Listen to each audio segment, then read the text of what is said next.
You unlock this door with the key of imagination. Beyond it is another dimension.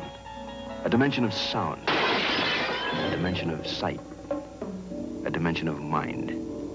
You're moving into a land of both shadow and substance, of things and ideas. You've just crossed over into The Jazz Zone.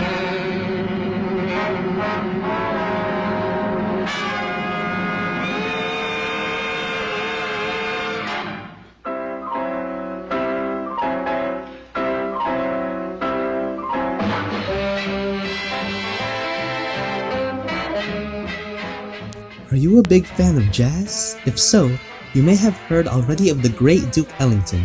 If you are not a big fan of jazz, then perhaps listening to Ellington's renowned music will make you one. Duke Ellington was the greatest American jazz composer and bandleader during the mid-1900s. Ellington composed more than 1,000 compositions, breaking the record for the largest recorded personal jazz legacy. His famous works included It Don't Mean a Thing If It Ain't Got That Swing, Solitude, Caravan, Satin Doll, and his first ever composition, Soda Fountain Rag. Duke Ellington proved that jazz is not only an entertainment for white people, but also an arts and culture for African Americans. Born on April 29, 1899 in a middle-class neighborhood in Washington, D.C., Edward Kennedy Ellington, also known as Duke, was raised by two musically talented parents. Daisy Kennedy Ellington, a pianist, and James Edward Ellington, a White House butler and a pianist as well.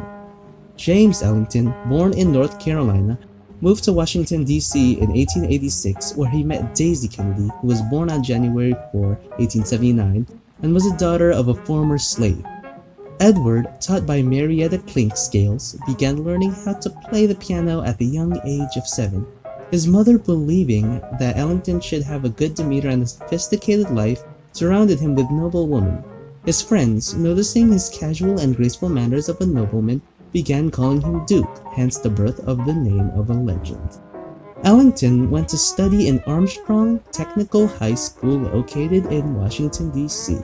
In the summer of 1914, at the age of 15, while working as a soda jerk, he wrote his first composition, Soda Fountain Rag, which was only pieced together by ear, for he hadn't learned yet how to read and write music. Over time, Duke found out that being a pianist was not his ideal career. However, at the age of 14, he began sneaking into Frank Holliday's pool room, whose piano playing inspired him to take his piano lessons more seriously, and thus the start of his love for piano.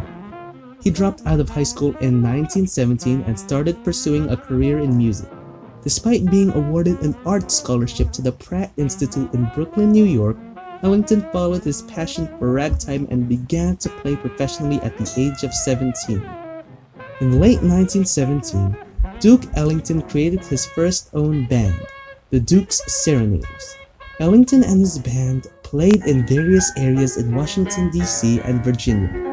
The band played as entertainment not only for white audiences but also for African Americans, which at the time was a rare thing to see in a segregated American society.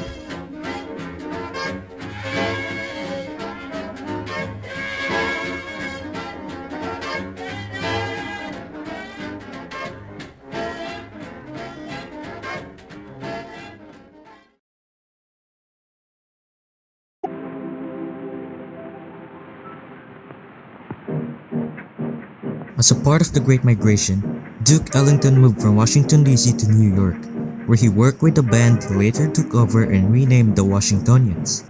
The band played regularly at the Hollywood Club, later renamed as Kentucky Club in Manhattan.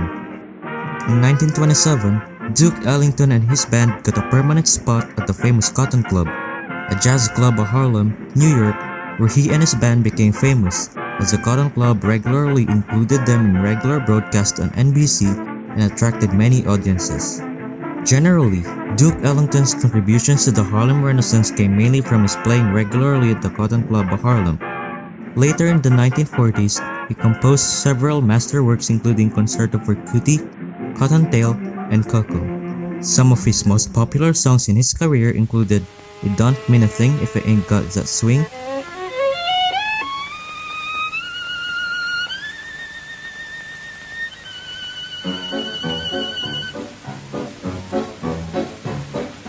Don't mean a thing if you ain't got that swing.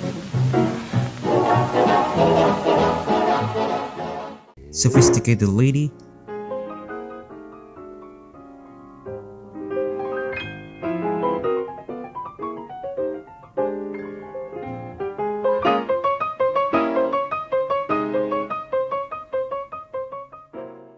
prelude to a kiss,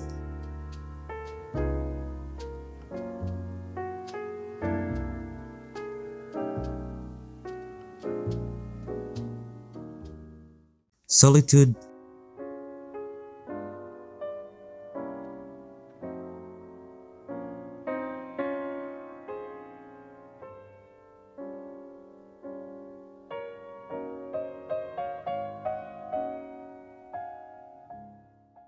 Satan doll,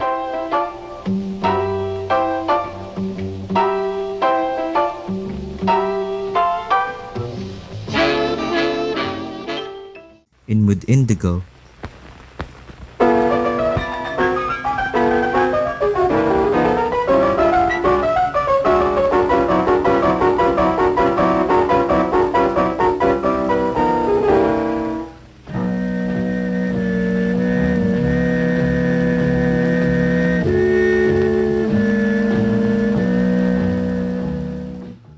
arguably, Duke's famous jazz tune in his career is to Take the A Train, which was composed by Billy Strayhorn. Take the A Train, the A referring to a subway line in New York City, took the place of Ellington's previous signature tune, Sipaya Panorama. Duke was not a strict disciplinarian like other band leaders. In fact, he used charm, humor, and compliments to maintain control of his orchestra. His autobiography, Music is My Mistress, in which he wrote himself, was published in 1973.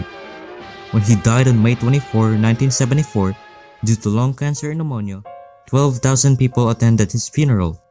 In his more than 50 years as a professional musician, Ellington had been nominated for a Pulitzer Prize, elected to the National Institute of Arts and Letters, awarded a Doctorate of Music degree from Yale University, given the Medal of Freedom, and was awarded 9 Grammy Awards while still alive, 3 posthumously. What made Duke Ellington unique from other composers was his blend of melodies, rhythms, and subtle sonic movements that gave listeners a new experience of the jazz that made one's heart swing. Although he spent many of his time working away from his hometown in touring parts of Europe, he never forgot the place where he was raised. In fact, he influenced his hometown and its many people on the way he dressed and the style of the elegant music he composed. Duke Ellington not only brought jazz music to a whole new level, but also made the genre a colorful art and an entertainment for all races to be enjoyed around the globe.